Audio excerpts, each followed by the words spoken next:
2015 was a big year for video games, but you know what? Next year is gonna be huge too, if not bigger. That's why GameRanks wants to talk to you today about the top 40 PC games of 2016. Number 40, Lost Ark. Are you a big fan of Diablo or other hack and slash games that are similar to Diablo, maybe even Zelda? Well, Lost Ark basically exists for you. It's a gorgeous MMORPG version of that style game. There's gonna be these really massive open world battlefields and a PvE arena feature where players can battle the light monsters. It really looks like a massive MMORPG that's just gonna be something great for Diablo players, and believe me, we can sometimes be a desperate lot. Number 39, Battlefleet Gothic Armada. Okay, so there's a lot of Warhammer 40k games. A lot. But if this RTS set in the universe doesn't get you excited, then you haven't looked at it yet. It's developed on the Unreal Engine 4, and it's boasting extreme customization all over. From your defense systems, to your support subsystems, to your weaponry, to managing every ship during and after battles.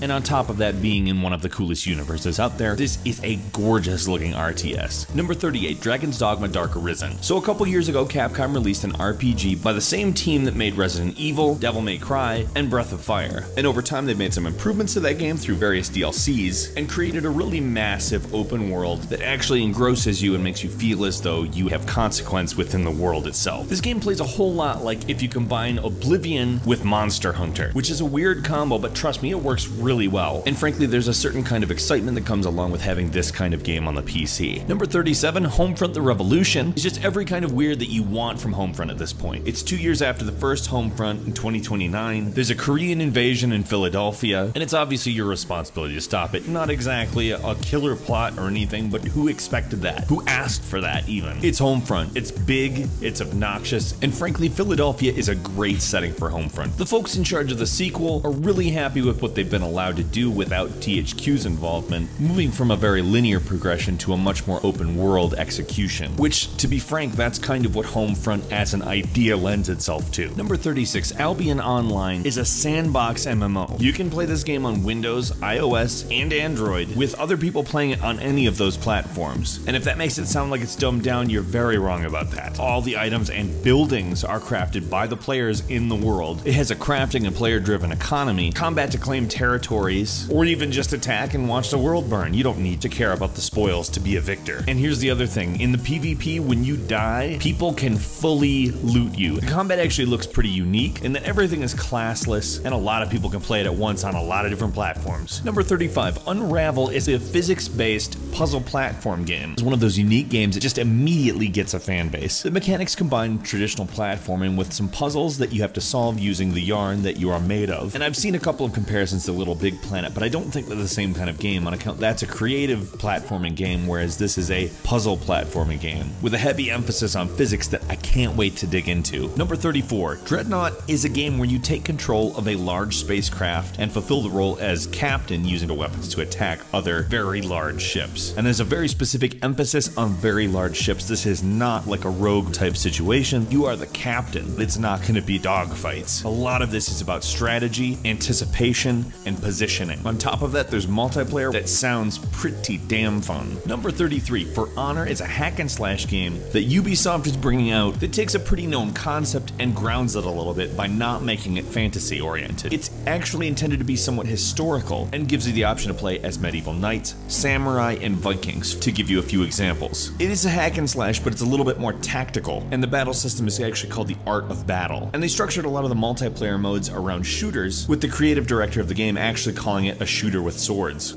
Yeah, sign me up, thanks. Number 32, The Witness is Jonathan Blow's next game, and essentially is kind of like an open world puzzle game, if that makes sense to you. It's inspired by Myst, so anybody who is from my age bracket is gonna go, oh, maybe I will try that. It has been in development for a very long time, and it really does look like an advanced title that does have a bit of mystery surrounding it, as Jonathan Blow has actually kind of avoided telling people what the big core mechanic is, calling it kind of a spoiler. Now, Braid was a great game. I love Myst. I really look forward to see what Blow comes up with. Number 31, Shadow Warrior 2. Now, you may not remember the old Shadow Warrior games. That's fine. 3D Realms hasn't existed in quite a while. It's from the Duke Nukem era, though. Shadow Warrior is kind of a so violent it's funny game, but it also is touting a much more clever sense of humor and mechanics that really just get why old school shooters were good, but don't just leave them exactly as they were. Now, the reboot came out in 2013, and clearly Shadow Warrior 2 is the sequel. And from the looks of it, it's going to build a lot on the original game, including a procedural damage system, bringing in the ability to blow off limbs and body parts. Number 30 is Plants vs. Zombies Garden Warfare 2, which is obviously sort of a weird mashup between a third-person shooter and a tower defense game. But this is basically an update on what is a very massively popular game that has a weird, fun charm that for some reason I can't put it down when I play it, with a very large amount of improvements, everything from the user interface to just the amount of modes. It does have a story, but it's basically a turf war, and it's not really necessary. I'm a big fan of the first, and I'm really looking forward to the second. Number 29, Tom Clancy's Ghost Recon Wildlands is a tactical shooter and is the very first entry to the Tom Clancy series that has an open world environment. Now the game is not set in the future, instead it's set in present day Bolivia, and a certain special operations unit, the Ghosts, are sent in to try to reveal a connection between a drug cartel and the local government. I'm pretty excited to see if Ubisoft actually pulls this off, because we see plenty of fantasy open world games, but not so much tactical shooters in an open world. That's gonna be interesting.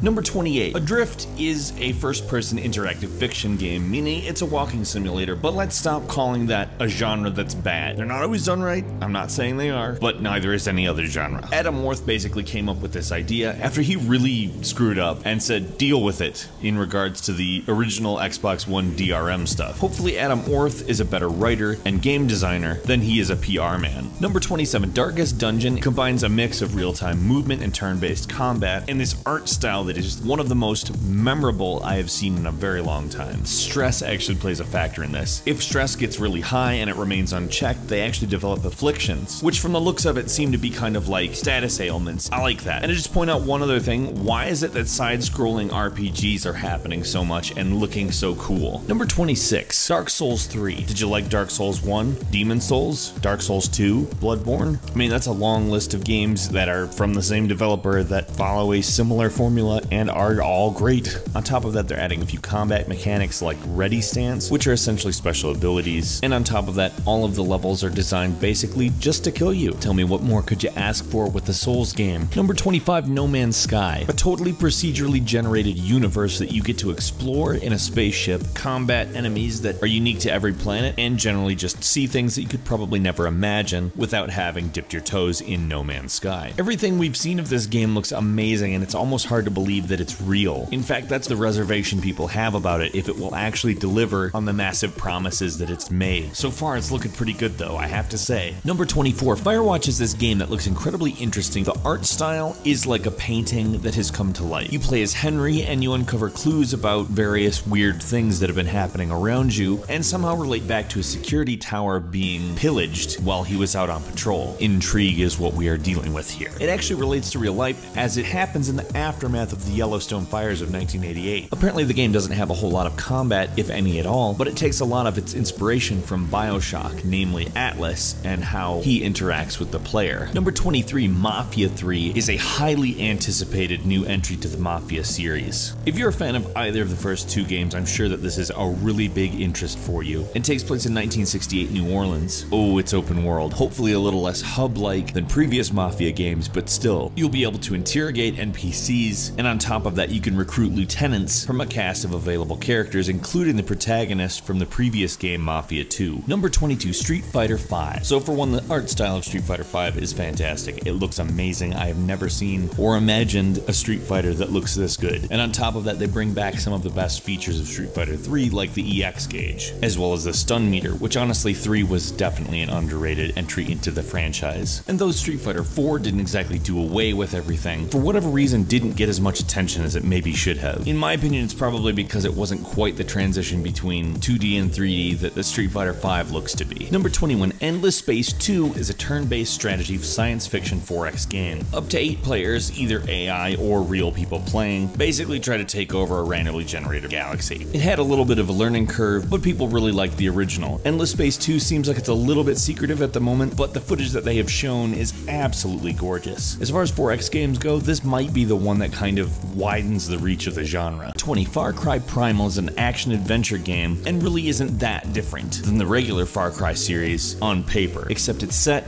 in the Stone Age. And being it's prehistoric, your regular gameplay like vehicles and gunplay just aren't there. You have to craft all the weapons and gradually build skills like making fire and cooking food. You can also have companion animals like saber-toothed tigers and badgers, and a pet owl, which you can directly control and find out more about your environment. Honestly, once you get the full description, it sounds bizarre, but kudos to Ubisoft for trying something different here. Number 19, Hitman, is the latest in a series that has kind of gotten some flack recently. It's serving as a prequel rather than a reboot, and is going out of its way to kind of return to the roots of the series. The levels are all essentially sandboxes, and you can do what you want to advance the mission objectives. Contracts mode is also coming back, so fans of the series should probably be excited. Number 18, Blade and Soul is a MMORPG that combines open world mechanics with a combination of various martial arts. There's various PvE and PvP events, as well as a pretty extensive combo system to make the combat feel reminiscent of a fighting game. Number 17, Mirror's Edge Catalyst. I don't know if you ever played the original game, but it's a really great game, albeit with a few minor flaws, and from the sounds of it, the developers are trying to address all of those in the new version. Its build is neither a reboot or a prequel, but basically being an origin story that kind of sounds like a reboot and a prequel to me. One way or the other, I don't really care. Supposedly the mechanics are vastly improved, and they started off great last game, so I can't really see any reason to think this will be anything other than fantastic. Number 16, Deus Ex Mankind Divided. Basically what looks like a very triumphant evolution of human revolution, Mankind Divided continues to follow Adam Jensen, who's working to stop terrorist attacks. The plot will find Jensen basically attempting to find balance between whatever shadowy organization runs who he works for, as well as demanding equality for augmented individuals, which are looked at as a threat thanks to the events of the previous game, and indeed the climate in general. Number 15, Torment Tides of Numenera is essentially a spiritual successor to Planetscape Torment. The game is an absolutely beautiful reminder that a game doesn't have to be entirely 3D in order to be gorgeous. Do RPGs have to be third-person follow-along games? No, they don't. And I'd like to thank the developers of Torment for showing everybody a great-looking example that seems like it's really going to be a nice shot in the arm for the genre. Number 14, Kingdom Come Deliverance is a 15th century role-playing game that takes place in Bohemia. It features a classless role-playing system, as is seeming to be a rising trend, that allows players to customize their skills and create the roles that they want to take on their own. On top of a really varied combat system, the game also features a needs system which requires you to sleep and eat in order to stay healthy. Equipment and clothing degrades and requires repair. Basically, you're not just fighting enemies, you're also fighting time. Number 13, Rise of the Tomb Raider is breaking out of Xbox One exclusive hell and landing on the PC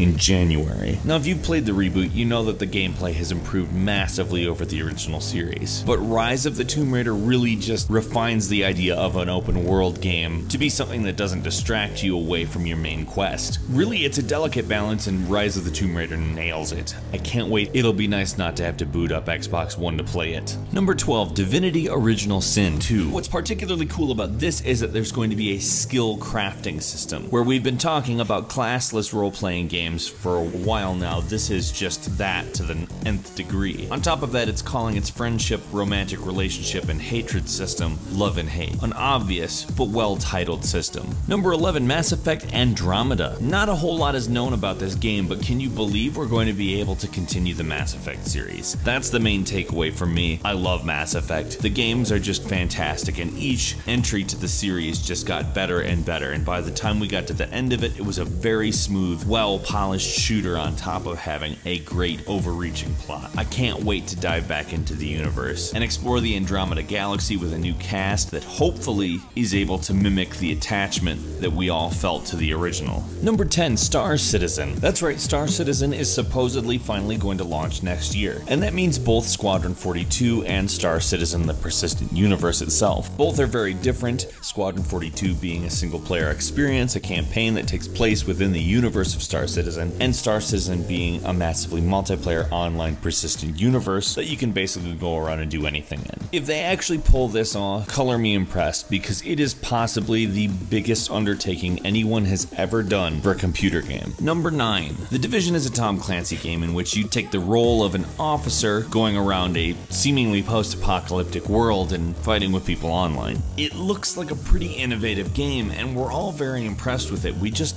kind of wanted to come out. Number 8, World of Warcraft Legion, the 6th expansion set to the massively multiplayer online game. Obviously World of Warcraft is what I'm talking about. Not only will this expansion increase the level cap to 110, it will also bring a number of new weapons as well as changes to player classes. On top of that, a new hero class joins the game in the Demon Hunter. There's a whole new plot and a much expanded setting, and WoW fans are obviously going to need this expansion pack. Number 7, Ashes of Singularity is aiming to deliver a brand new real-time strategy type experience by bringing in scale. The game claims to be the first native 64-bit RTS game, which in theory would provide it much more access to system resources, and uses a new 3D engine that fully leverages all multi-core functions in modern PCs. It's also among the first, if not the first, to support Microsoft's new DirectX 12, and if the game plays as good as its list of technical features, frankly it's going to be quite the game. Number 6, Dishonored 2. Okay, where to start? The original Dishonored is fantastic.